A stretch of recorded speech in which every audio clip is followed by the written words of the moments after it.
Բարի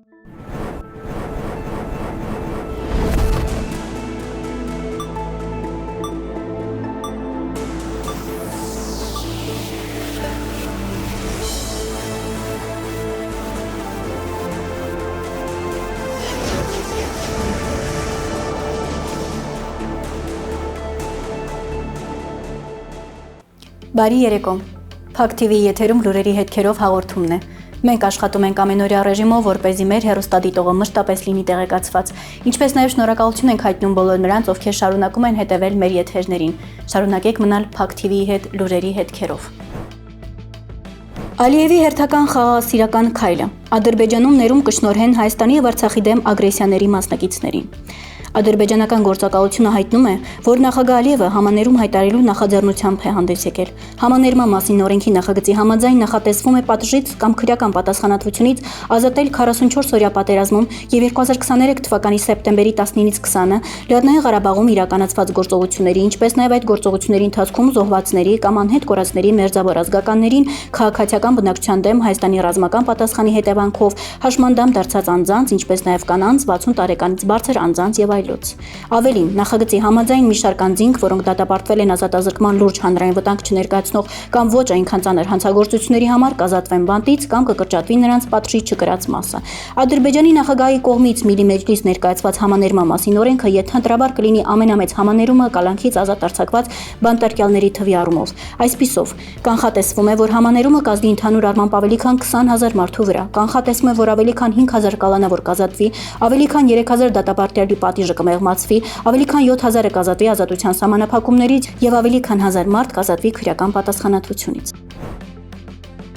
Արցախցիները նամակով դիմել են վեհապարին, խնդրելով քննարկել Արցախի թեմի առաջնորդին փոխելու հարցը։ Ներկայացնում ենք Արցախյան խաղաղ հասարակության ներկայացուցիչների նամակը ուղղված Գարենգին երկրորդ ամենայն հայոց կաթողիկոսին։ Վեհապար տեր, արցախցիները սակամայից կանգնած ենք ցավալի իրողության առաջ։ Դիմեր ձերդ սրբությանը հայտնելով մեր խորը հիասթափությունն ու զայրույթը Արցախի թեմի ներկայիս առաջնորդ Վրթանես եպիսկոպոս Աբրահամյանի վերջին քայլերի եւ հրապարակային պահվածքի վերաբերյալ։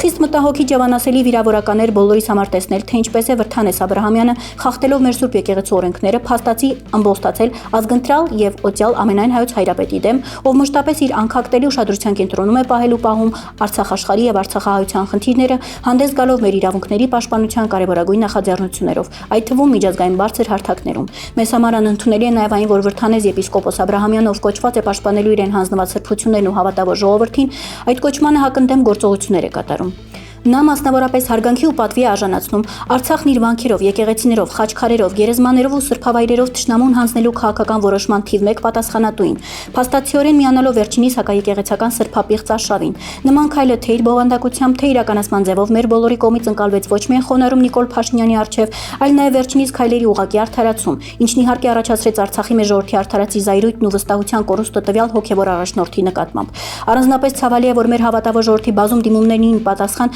նա մինչ օրս ոչ միայն չի զղջացել եւ ներողություն չի հայտնել արցախահայությանը, այլև նույնիսկ խուսափում է սեփական հայրենակիցների ու հավատավոր հոտի հետ հանդիպումներից, չի պատասխանում հեռախոսազանգերին, ցուցաբերում է բացահայտ անհարգալից վերաբերմունք իրեն հանձնված համայնքի նկատմամբ։ Վերոգրյալի հիման վրա խնդրում ենք քննարկել Արցախի թեմի առաջնորդին փոխելու հարցը, քանզի ներկայիս առաջնորդը լիովին կորցրել է Արցախի հավատացյալ ժողովրդի վստահությունը եւ իր իսկ բռնած ճանապարհի պատճառով այլևս չունի որևէ բարոյական հիմք շարունակելու առաջնորդել դավաճանված Արցախի հայոց թեմա։ Խնդրում ենք ձեր սրբությանն ընթառաջ գալ Արցախի ձեր հոգևոր զավակների խնդրանքին եւ մեր ձայնը լսել որպես հավատավոր ժողովրդի իրական զգացմունքների արտահայտություն։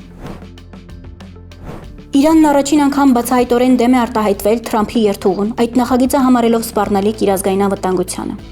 Իրանը դեմ է Ադրբեջանի երկու հատվածները միացնող հարավային Հայաստանով տարանցիկ միջանցք ստեղծելու ԱՄՆ նախագահ Դոնալդ Թրամփի ծրագրին, այն համարելով սպառնալիք իր անվտանգության համար։ Թեհրանում Հայաստանի դեսպանին հայտարարել է Իրանի գերագույն առաջնորդի ավագ խորհրդական Վելայաթին։ Իրանի գերագույն առաջնորդի ավագ խորհրդականը հայտարարել է, որ Իրանն ի սկզբանե դեմ է եղել այսպես կոչված Զանգեզուրի միջանցքին, քանի որ Թեհրանը մերժում է տարածաշրջանային սահմանների ցանկացած փոփոխություն եւ զգուշանում է անվտանգության սպառնալիքներից։ Իրանի գերագույն առաջնորդի ավագ խորհրդականի խոսքով այդ միջանցքը կարող էր ապահովել ՆԱՏՕ-ի ներկայությունն Իրանի հյուսիսում, ինչը անվտանգության լուրջ ռիսկեր կստեղծեր Իրանի հյուսիսային շրջանների եւ Ռուսաստանի հարավի համար։ Նա հավելել է, որ Թրամփի պլանը ըստ էության նույն նախագիծն է, միայն փոփոխված անվանումով, եւ ներկայումս իրականացվում է ամերիկյան ընկերությունների Հայաստան մտնելու միջոցով։ ՆԱՏՕ-ն ողջունում է Բաքվի եւ Երևանի միջև խաղաղության համաձայնագրի բանակցությունների ավարտը եւ անհամբեր սպասում է պայմանագրի ստորագրմանը եւ ավերացմանը։ Նման հայտարարություն է արել Ադրբեջանում ՆԱՏՕ-ի կոնտակտային դեսպան Էլչին Քասիմովը։ Սա կարևոր քայլ է հարաբերությունների կարգավորման գործընթացում եւ ներդրում տարածաշրջանային անվտանգության ամրապնդման գործում, նշել է նա։ Ապօրինի կալանքի տակ գտնվող մեր ձևով ժողովրդական շարժման առաջնորդ Սամվել Կարապետյանը ԱԾՄ մեկուսարանից ուղերձ է դիմել հայ ժողովրդին։ Ընդամենը մի քանի օրից կավարտվի 2025 թվականը եւ մեկ մուտք կգործենք Հայաստանի ու հայ ժողովրդի պատմության համար ճակատագրական տարի։ Պարզ է, որ 2026 թվականի հունիսին տեղի ունենալիք խորհրդանական ընտրությունները ճակատագրական հետևանքներ են ունենալու մեր որպես պետականություն ունեցող ազգի ապագայի վրա։ Ինչպիսին այդ ապագան լինելու որոշելու ինքը, հայ ժողովուրդը։ Գիտեք, որ փոքրիկ խմբակն ու դրա ղեկավարը առաջարկում են այդ ապագայի իրենց պատկերը, որտեղ մեկ գլխավոր կետ կա ընդհանրապես։ Մեզ տարբեր խոստումներ են տալիս, վարդագույն նկարներ, տեսանյութեր նկարում, բայց ըստ էության մի բան են ասում։ Չնայած բոլոր արհավիրքներին ու խայտառակ ձախողումներին, թող Նիկոլը մնա իշխանության, մնացածը լավ կլինի։ Թե ինչի հաշվին պետք է լավ լինի, ինչու նա պետք է երրորդ ժամկետի մնա, պարզ չէ։ Որ ձեռբերման համար ղեկավարի գիտելիք ինչպես չկար, այդպես էլ չկա։ Դրական փորձ չկար ու չառաջացավ։ Որևէ ոլորտի նորմալ ռազմավարություն չկա, երկիրը պարտքերի մեջ խրված, աղքատությունը շատացած ու սրված, ժողովրդավարությունը քայքայված, հասարակությունը ծայրաստիճան պարակտված, ատելությամբ լցված,